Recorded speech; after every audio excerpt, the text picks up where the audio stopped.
Tere armsad kuulajad ja vaatajad, mina olen Kristiina Metsala. Ja mina olen Naatan Metsala.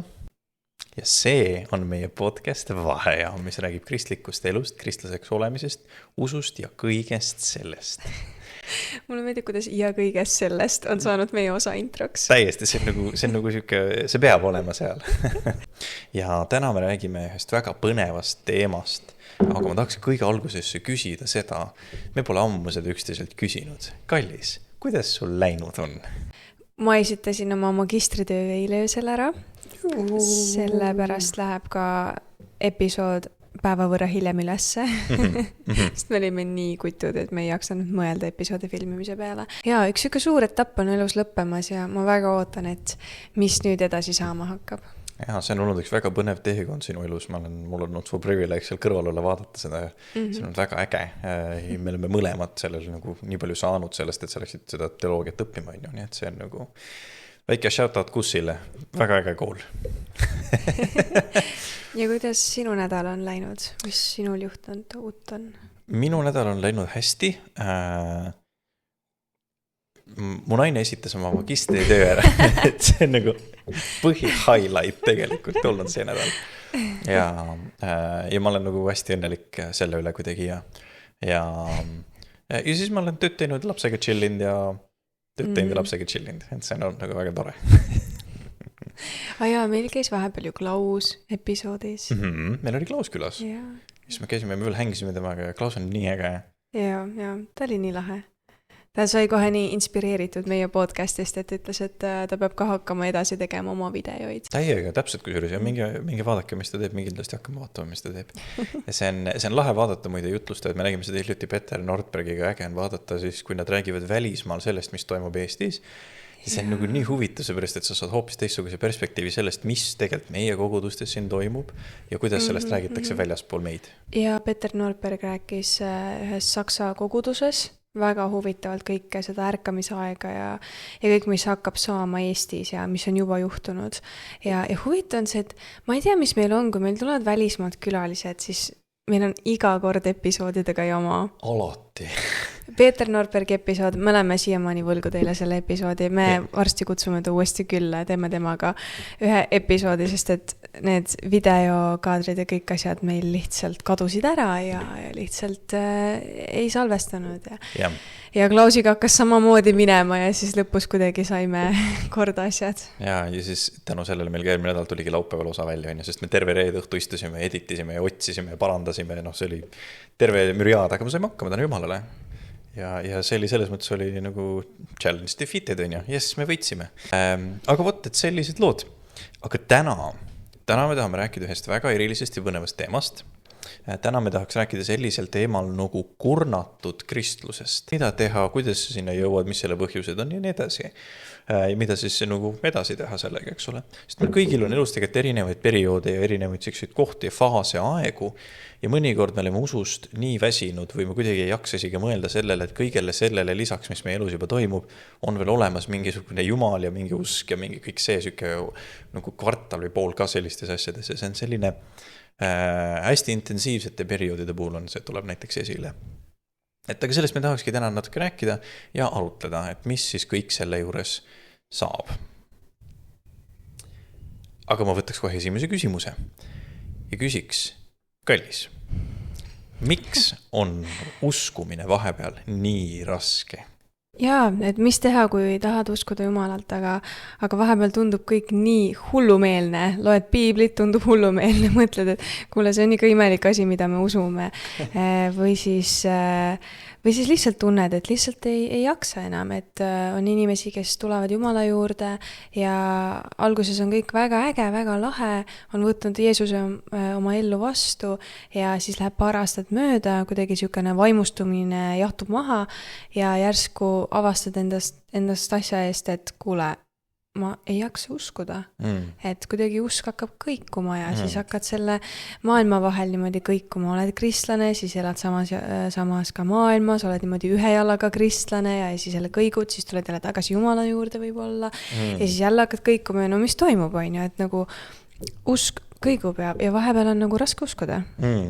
Täiega ja lisaks sellele on ka, seal on veel tegelikult juurde mida nagu ma täheldan veel seda, et meil on võib-olla elus nagu selliseid faase ka, et kus meil on täiesti nii-öelda väliste faktorite puhul me hakkame panema diagnoosi oma usuelule, et väga palju me oleme ju tegelikult üks inimene, on ju. Mis tähendab seda, et kui meil on näiteks palju magamatust, stressi, kurnatust, halb toitumine, vähe füüsilist aktiivsust, kõiki sükseid asju, siis me paneme kuidagi vaimuliku diagnoosi nendele asjadele, ütleme, et okei, et kuna mina tunnen ennast praegusel ajaperioodil nagu kehvasti või ma olen suure näiteks koormuse, kurnatuse, stressi all, siis järelikult minul ei ole piisavalt usku, Jumal ei armasta mind, ma ei taha enam olla kristlane, kõik mingid, mis iganes sa tood endale nagu neid asju välja.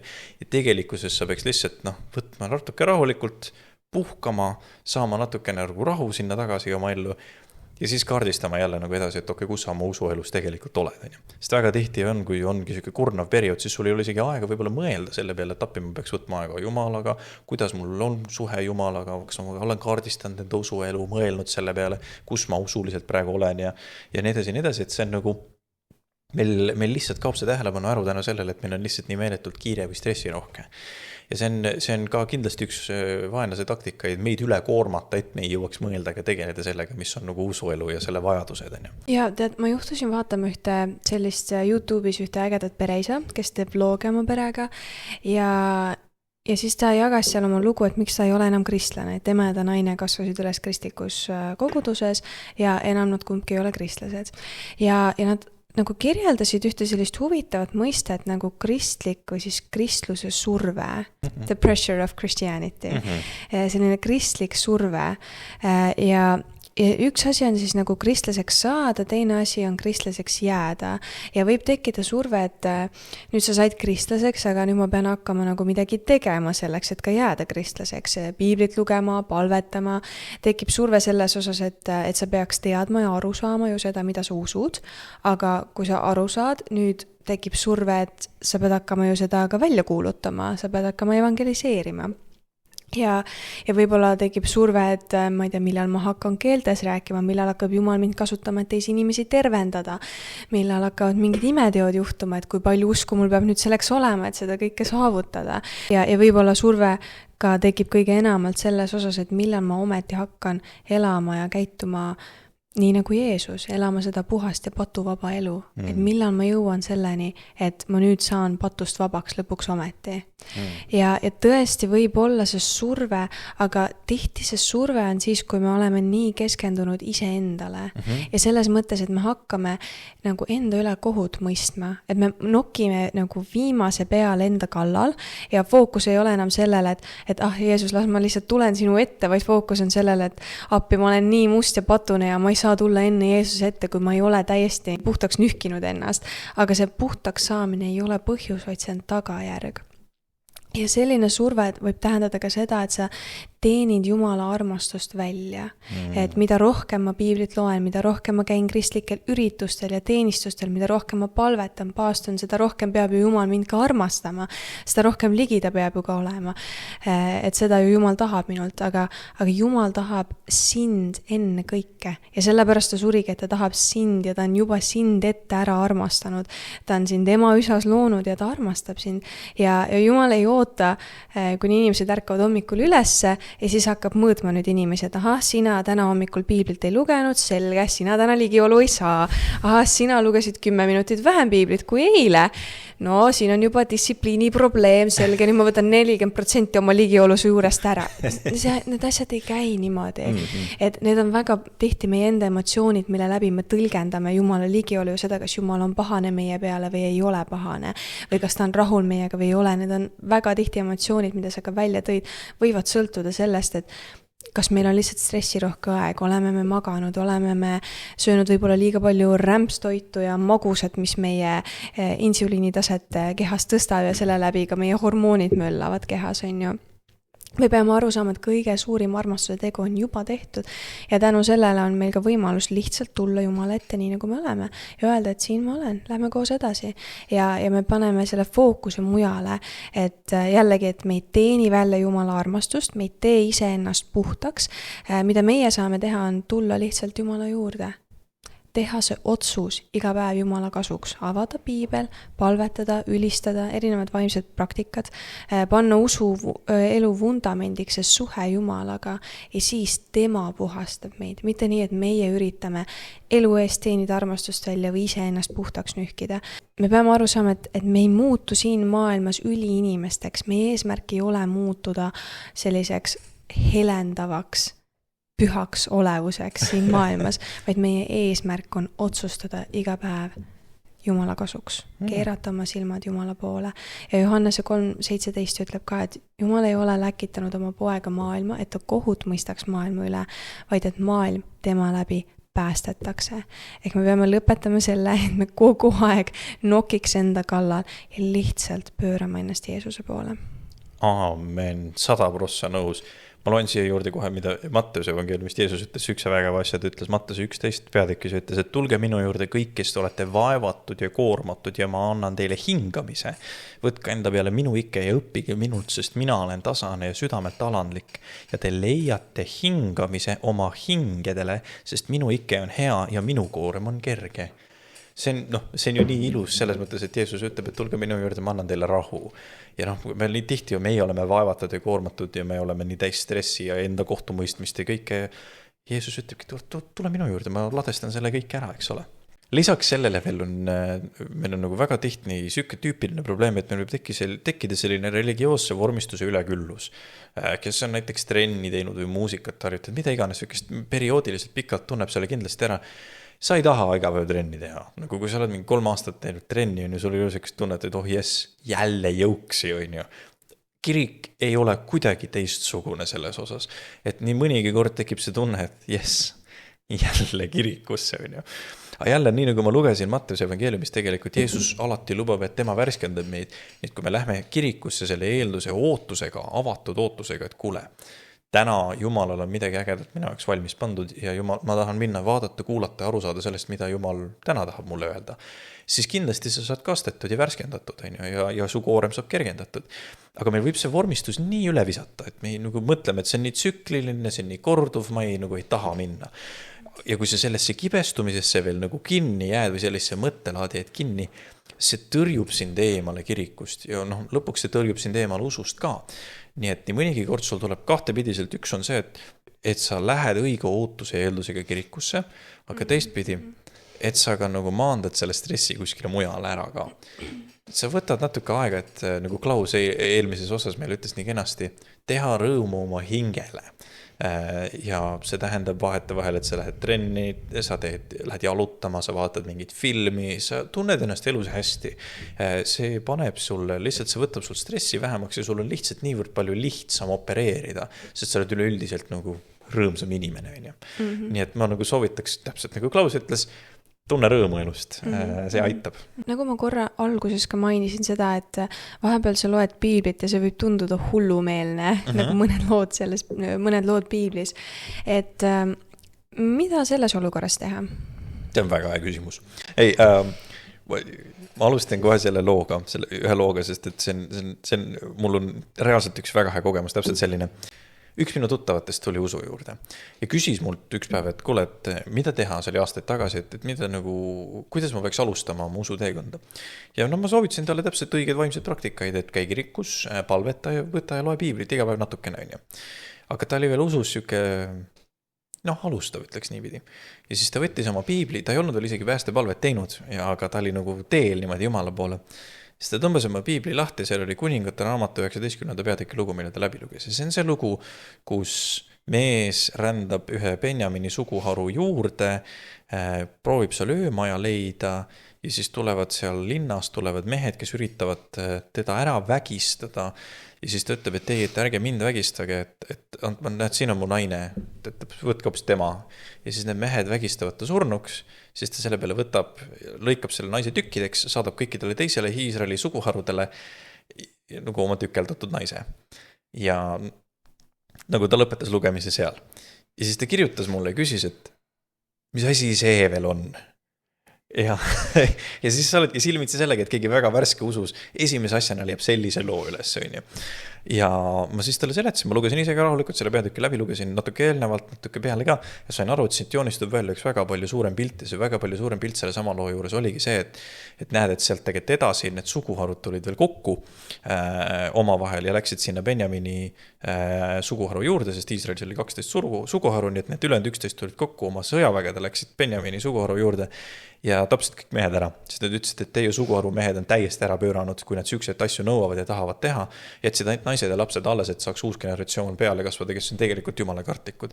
Aga see oli Vana Testamendi ajal, noh, see oli see, kuidas nemad, kui tõsiselt nad võtsid seda, et nende seas peab jumala kartus ja puhtus tegelikult säilima, sest et see on nii sügavalt nende identiteedi sees, et nad olid nõus oma venna suguharus minema ja hävitama kõik ära, et selline kurjus ei saaks kuidagi aset leida rohkem nende keskel. Ja see on päris nagu, uuele kristlasele see on päris raske asi, mida lugeda. Ja rääkisingi täpselt selle sama nagu lahti niimoodi sellise nagu vaatenurga pealt. Ja ütlesin ka, et see natuke peegeldab ka seda, kui karm tegelikult elu reaalsus võib ka olla. Et Vana Testament näitab meile tegelikult väga palju seda, mis asju Jumal väga puhtalt väärtustab, mis on talle olulised ja siis näitab ka seda, et kui jõhker tegelikult elu võib olla kõige selle keskel. Nii et minu nagu soovitus, aga selle kõige keskel ma lugesin selle nagu rahulikult läbi, ma palvetsen, ma küsisin Jumalalt abi, ma mõtlesin ja ma vist isegi helistasin meie kas pastorile või abipastorile, küsisin ka, et kas ma saan õigesti asjadest aru, et nagu see asi käib niipidi, on ju. Ja siis oli nagu lihtsam natukene edasi minna, seletada, rääkida selle pärast, et sa natuke tunned ennast pädevamana, et juhtubki midagi sellist, et näed, keegi tuleb sinu juurde küsimusega, millele sa võib-olla ei oska koheselt vastata. Ja kui keegi tulebki küsimusega või arvamusega, millele sa ei oska kohe vastata, see on okei ka öelda, et tead, ma natuke mõtlen. Või las ma natuke uurin ise või loen ise, sest see on see, mis mina esialgu vastasin ka, mõtlesin, et ma natuke võtan aega ja uurin seda ise ja ma kirjutan sulle vastu mingi hetk pikemalt siis sellest. Ja siis ma saingi nagu formuleerida ise natuke pikemalt sükse arvamuse ja sügavamale kaevata ja tänu sellele ma sain nagu hea vastusega. Ja inimene tuligi lõpuks usu juurde ja tema usuteekond sai õnneks tugeva ja hea alguse. Et ma vastaks sellele küsimusele niipidiselt. Aga lähme äkki teise teema juurde, sellepärast, et meil on veel nagu pointe siin, mille üle arutada. Teine asi, mis võib panna meid olema nagu kurnatud Kristlusest, on see, et me oleme väsinud teenimistööst. Ja natuke tahaks sellest rääkida. Ja ma küsiks kohe alustuseks sellest, et mis paneb meid ära väsima tegelikult teenimistööst? Võib-olla suuresti ka see, et me nagu identifitseerime enda kristlaseks olemist või tähendab, me paneme enda kristlaseks olemist võrduma teenimistööga, mida me koguduses teeme. Et nii palju, kui ma koguduses teenin, vastavalt sellele ju võrdub see, et ma olen kristlane, kui palju ma kristlane olen, on ju. Aga tegelikkuses see on nagu sinu kristlaseks olemine ja suhe Jumalaga on kuidagi selline sissepoole tegevus ja teenimistöö on väljapoole. Ja jah, tõesti, need asjad peavad olema balanssis, aga vahepeal meil võib tekkida illusioon, et kui ma koguduses palju teenin, siis mu suhe Jumalaga tugevneb. Aga tegelikkuses see võib hoopis nõrgeneda. Ja tegelikkuses sa oled unarusse jätnud oma tavapärase piibli lugemise, palvetamise, üleüldse Jumala otsimise. Koormus, mis sul tekib sellest nagu balanssi nihkest, et sa annad väga palju välja, aga sa ei saa piisavalt sissepoole täidetud, siis see võib tekitada sellist meeletut väsimust. Täiesti nõus. Ma lisaks siia veel hästi üks olulise nüansi, et sul võib-olla oskus, sa ei oska öelda ei õigel kohal või sul puudub oskus delegeerida edasi mingeid asju. Ma olen juhina pidanud õppima näiteks hästi palju seda, et delegeerimine on tegelikult meeletult lahe tegevus, sest et see ehitab usaldust, see annab teistele nagu vastutust, kasvatab teisi ja kasvatab sinu ja nagu meeskonna liikme võib-olla sükest omavahelist professionaalset suhet ka veel on. See on igati delegeerimine on alati super hea mõte. Ja siin on nagu meeletult oluline point, mille peale ma tahan rõhutada, on see, et Jumal on pannud sinu südamesse midagi, ei tähenda, et ainult sina saad seda teha. See tähendab seda, et Jumal on kinkinud sulle mingisuguse visiooni, mingisuguseks teenistuseks või mingisuguseks eesmärgiks või tegevuseks. Ja see on nüüd sinu ülesanne mõelda, kavandada, küsida nõu, arutada, vaadata, kuidas see saaks tehtud niimoodi, kui suures eeldusega, et see on enamasti ikkagi jätkusuutlik. Sest kui sa teed kõike niimoodi, et see on nagu siuke suur prahpau korraga ära ja kõik on sodid ja kõik on väsinud ja keegi enam kunagi ei taha sükest asja uuesti teha. See ei ole nagu väga hea mõte, sest et nagu me ikkagi tahaks, kui see on hea asi, siis me tahaks, et see paljuneks ja see kasvab, et me nagu täidame seda ustavalt ja hästi, on ju. Nii et sa ei ole mõeldud teenistusi tegema üksinda. See ei ole nagu tegelikult ühe mehe show. Me oleme võib-olla nii harjunud sellega, et meil on üks karismaatiline pastor või juht või midagi sellist. Tegelikult on palju jätkusuutlikum on see, et meil on korralik meeskond inimesi, kes omavahel suhtleb, koos teenib Jumalat ja läheb selle visiooni järgi, mida Jumal on kinkinud ja mis on nagu omavahel lahti arutatud. Jaa, sest et kogudus ei koosne ka ainult ühest inimesest, vaid et see on terve Kristuse ihu, kus on erinevad liikmed ja kellel on erinevad annid, et teenida. Ja selles mõttes ka, kui sul on antud mingisugune visioon, siis see tihti võibki tähendada seda, et sul on vastutus see visioon ellu viia. Ja sina peadki leidma need õiged inimesed, et see visioon saaks minna ellu parimal viisil. See on täiesti õigesti sõnastatud, mulle väga-väga meeldib see. Ma küsiks võib-olla huvitava küsimuse selle, et kas sa olete, kas prioriteedid mängivad ka rolli kuidagi teenimistöös? Nagu äraväsimises või? Jaa. Ikka jaa, muidugi. Ei mängivad küll, täiega mängivad. Me võime kasutada nagu valesid prioriteete selle puhul teenimistöös ära, ehk et me kasutame teenimistööd nagu sellise ärajooksmise vahendina. Me ei taha võib-olla kodus olla, me ei taha võib-olla tööd teha, me ei taha võib-olla mida iganes, millelegi otsa vaadata, millelegi ebamugavale otsa vaadata või oma eluga midagi teha. Siis me kasutame teenimistööd, kui näed, seal on hea ja Jumala vaim kõnetab ja see on äge ja siis ma lihtsalt jooksen kogu aeg sinna poole, on ja tegelikult sa lihtsalt jooksed nagu oma elu eest ära. Ja see ei ole nagu, see on väga vastutustundetu tegevus, on ju. Et ma olen ise teinud seda mingil eluetapil, nii et mõistan, et see ei ole üldse. Mis sul näide on selle kohta? Ma ei oska võib-olla niimoodi otseselt öelda, aga konkreetset näidet, aga ma mäletan seda hoiakut, et ma pigem teeksin teenistust ja tegeleks kiriku asjadega, kui et nagu, ma ei tea, tegeleks millegi ebamugavaga ise enda elus, on ju, või nagu midagi taolist, et ma nagu päris konkreetset näidet praegu ei oska öelda. Et see pidevas nii-öelda vaimuliku rattasse jooksmine, et see ei ole nagu hea mõte. Su elu peab ikkagi nagu balanssis olema. Ja vahepeal lihtsalt teenimistöö ongi natuke kurnav töö. Ja nii ongi. See on, me peame kuidagi jõudma me teame omast käest võtta, sul on tavatöö, ülikool, lapsed, on ju, ja siis üritad aega võtta teenimistöö jaoks ja siis kuidagi tunned seda koormat enda peale, et peab jällegi 10 õhtul filmima. Jep. Ja siis kõike muud veel sinna juurde tegema ja tõesti, et nagu, ja kui sa oled teinud juba mõnda aega, kus selline võib-olla esmane entusiasm ja elevus on maha jahtunud, siis muidugi see võib vahepeal tunduda koormav. Ja siis tulebki leida see balanss jällegi, et asju peab tegema tasakaalukalt. Alustades on väga lahe teha kohe niimoodi pauk täiel rinnal hakata tegema mingit teenimisvaldkonda ja see on väga äge, aga kui tekib see mahajahtumisperiood, siis peab aru saama, et kuidas sa suudaksid mingit teenimisvaldkonda teha nii, et ka siis, kui kõik muu su elus jookseb rappa kuidagi või tekib meeletu stress, koorem, et mis koormusega sa siis jaksaksid teha. Et lähtu nagu sellest perioodist, kui sa valid nagu sükest tihedusrütmi endale teenimistöösse. Lähtu jätkusuutlikult. Jaa, täpselt, et asju peab suutma teha jätkusuutlikult, on ju. Kui sa samamoodi, kui sa alustad jõusaalis trenniga näiteks, kui sa kohe alustad 6 päeva nädalas, võib-olla kuidagi teed esimese nädala ära, aga arvatavasti sa teist nädalat ega 3. nädalat ei suuda enam teha. Aga kui sa alustad 1-2 korda nädalas, teed seda pikemat aega, siis lisad veel 1 päeva, siis sa nagu, see harjud ära ja see saab sinu ajagraafikule omaseks. Sinu ajagraafikus hakkab see ühtlustama ja su aju suudab selle omaks võtta, et nüüd on selline uus asi sinu elus toimumas. Kolmandaks, mis võib-olla tekitada kurnatust kristlaste seas, on see, väga lihtne mõte on see, et me pettume teistes kristlastes. Ja selle võib-olla alustala on kõige lihtsamini see, et me näeme teiste vigu tavaliselt rohkem, kui me näeme iseenda vigu.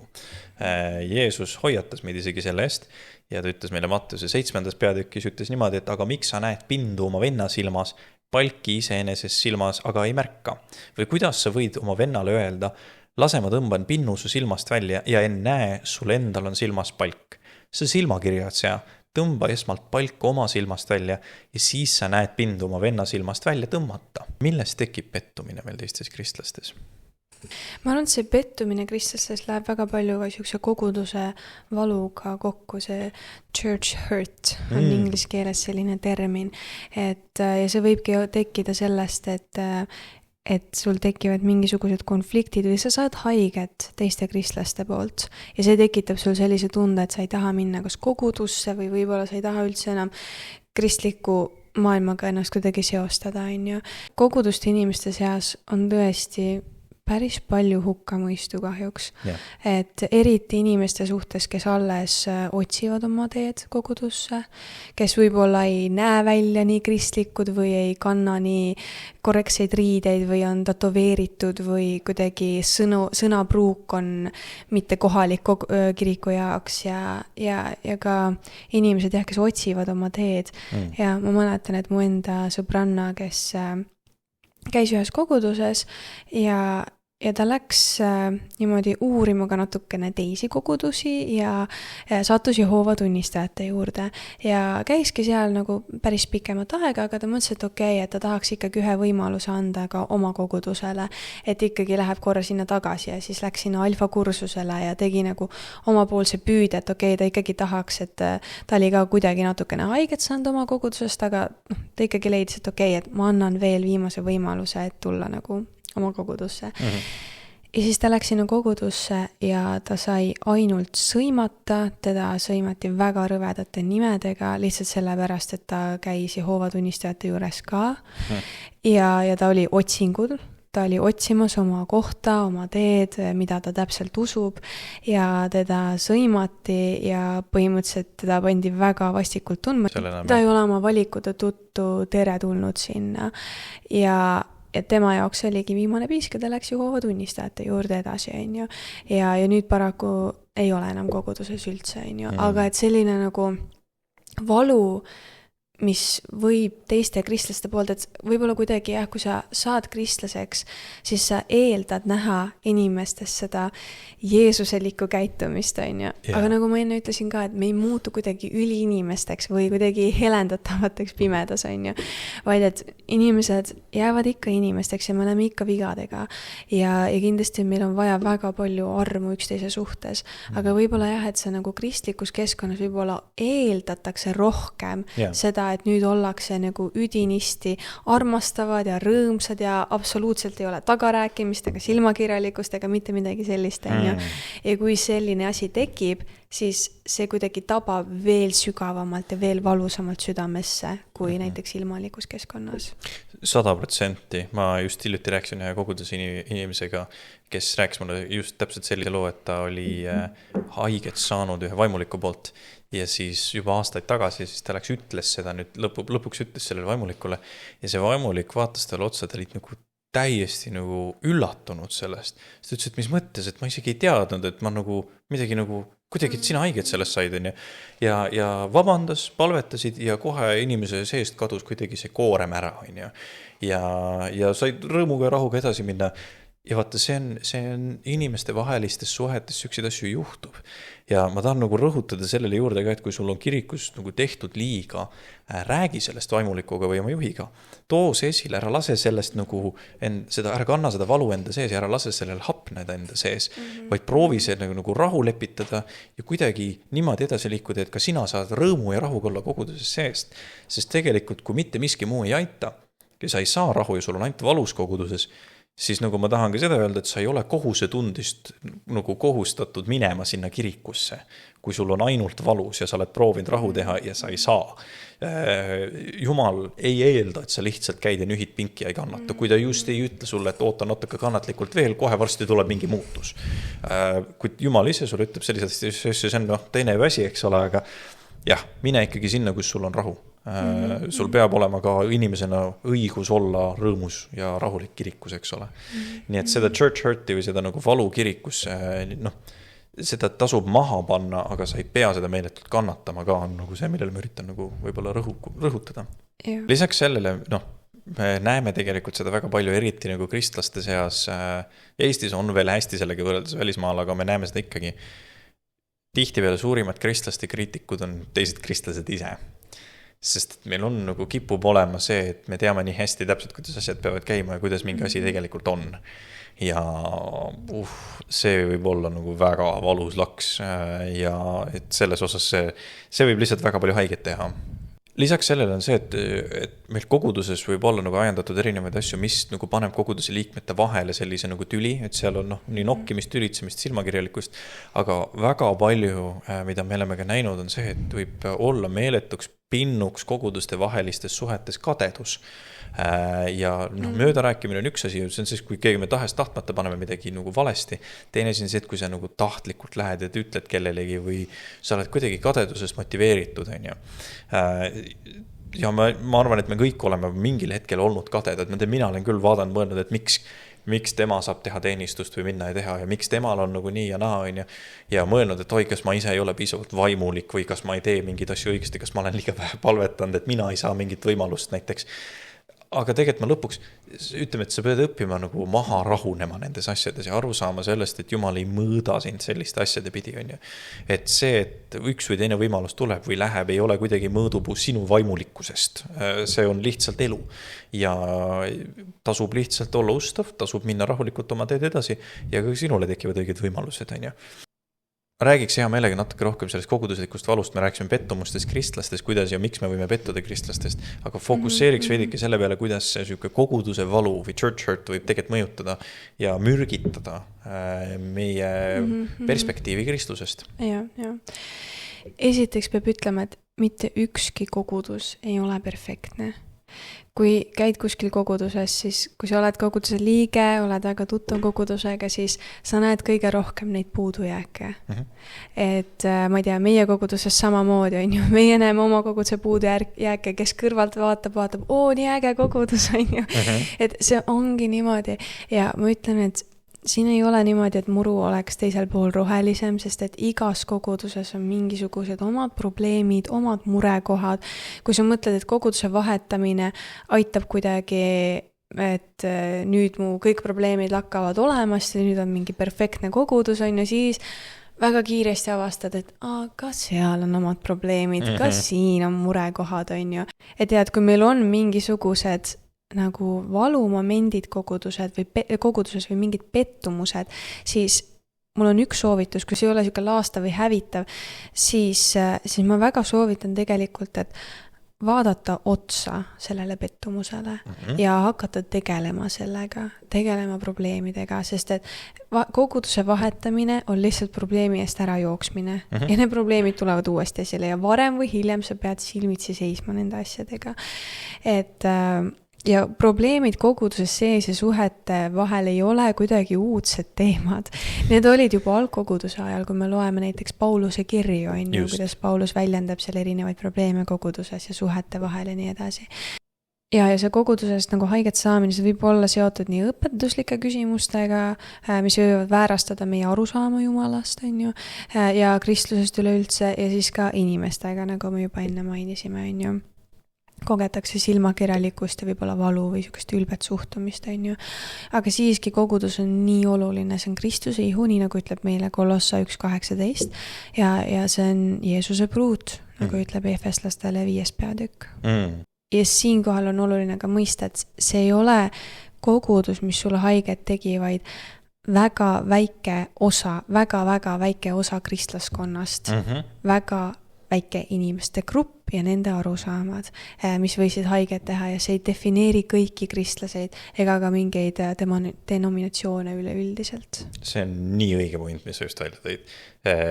Ära lase sellel valul pimestada ennast nagu täielikult. Ja meil võib olla ka samamoodi, et vähe tunnustust või kõrvale jätmine. Vahetevahel on see, et keegi ütleb meile halvasti, aga vahetevahel juhtub see, et meid lihtsalt jätakse kõrvale ja see võib teiega omamoodi ka nagu tekitada meeletut valu.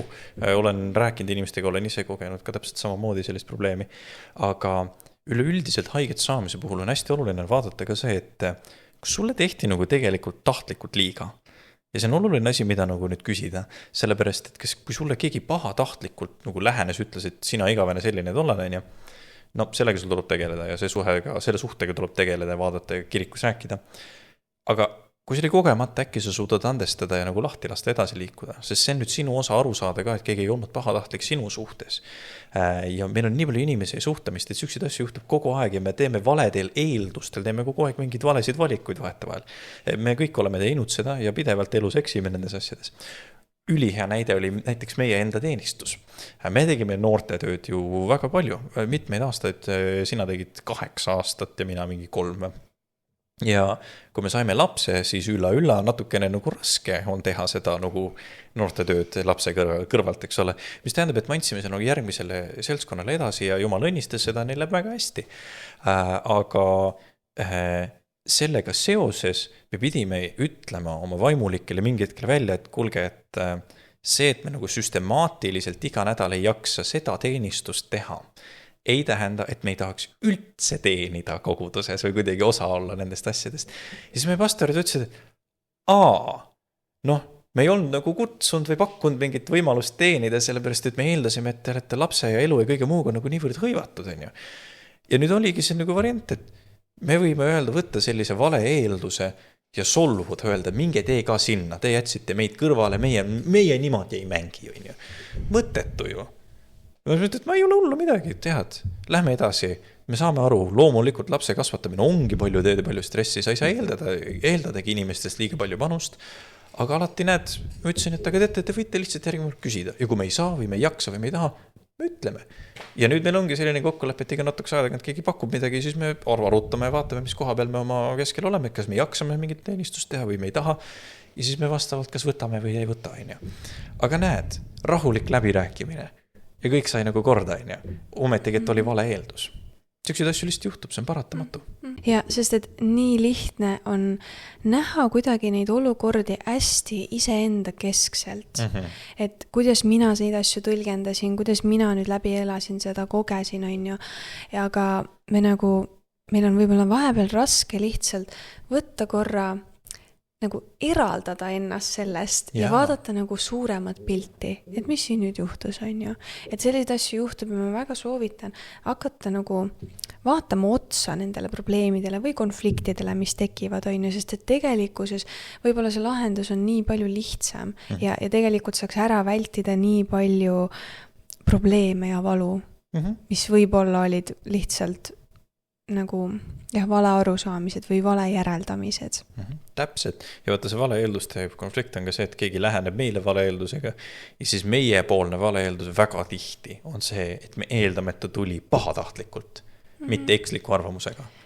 Ja see on nii huvitav, sest et ma pidin tegema mingi hetk oma elus sellise teadliku otsuse, et ma meeldin inimestele. Sellepärast ma iga kord tõlgendasin inimeste ütlemisi, nagu ma ei meeldiks neile või et nad tahaksid mind kritiseerida või kuidagi halvasti öelda. Ja ma pidin tegema teadliku otsuse, et ma meeldin inimestele. Ja kui sa teed sellise nagu mõtteviisi muutuse, siis järsku su suhted elus muutuvad nii palju kergemaks. Ja sa saad aru, et okei, võib-olla ma ei olegi maailma naba, võib-olla ma ei keerle kõige ümber. Ja ma arvan, et see on selline oluline asi, mida ka mõelda üleüldse lihtsalt suhtlemises elus, mitte ainult kirikus, vaid üleüldse tööelus ja igal pool, et sa võtad selle hoiaku, et ma meeldin sellele inimesele, kellega ma räägin ja ta meeldib mulle ja siis te räägite oma vahel, ja see hoiab ära nii palju konflikte ja probleeme, mis tegelikult ei peaks seal olema ja koguduse elus üleüldiselt meie koguduse elu ja meie usu elu ei ole mina keskne, vaid see on Jeesuse keskne. Ja ma tahan nagu siinkohal rõhutadagi seda, et kogudus koosneb inimestest ja see on meeletult oluline osakaal on koguduse liikmete vahelisel suhtel, sellepärast, et Jumal ikkagi töötab inimeste vaheliste suhete kaudu ja tänu sellele, kui me nagu tahtlikult või kuidagi valede eeldustega või kibedalt keerame omavahelised suhted sassi koguduses, me keerame tegelikult kinni selle võimaluse, et Jumala vaim saab liikuda inimeste vahel. Ja see on nii oluline kraan, mis tuleb lahti hoida. Nii et ole sina ise see, kes annab andeks, on rahutegija, lepitaja ja otsib alati üles tõsta inimesi. Seeläbi sa saad Jumala lahu tuua tegelikult. See on hästi oluline asi. Ja kui me räägimegi selle üle, et kuidas saada seda jaksu tagasi või kuidas mitte olla väsinud kristlased, siis tegelikult üks suur asi ongi kogukond. Et sul on kogukond, kelle peale toetada ja sul on tähendusrikkad suhted elus, sul on tähendusrikkad suhted teiste kristlastega. Lisaks sellele on see, et sul on balansseeritud elu. Sa vaatad, et sa tegeled, sul on vaimulik selline sisend olemas oma elus, on ju, noh, loed piiblit, sa palvetad, kuulad jutlusi, käid teenistustel, nii edasi, oled oma kogukonnaga täpselt samamoodi. Aga siis selle juures ka sa teed neid asju, mis sul rõõmu toovad. See mitte ainult ei ole lubatud, vaid et see on osa nagu soovitatud, on ju, et nagu tunne elust rõõmu ja tunne ennast hästi selle keskel.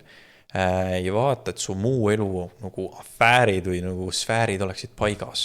Su prioriteedid oleksid paigas, su toitumine, magamine, liikumine, kõik süksed asjad, need on üliolulised asjad nagu elus. Sellepärast, et tänu sellele sa saad nagu, noh, su väsid ära palju vähem tänu sellele. Ja sa jaksad nii palju rohkem teha. Lihtsalt nende lihtsate soovituste alusel, eks ole. Et selliste soovitustega me tänase osa tahamegi lõpetada. Me loodame, et see kõnetas teid, me loodame, et Jumala vaim andis teile mõtteid ja aitäh teile kuulamast, kallid kuulajad ja vaatajad, ja me näeme teid juba järgmine kord.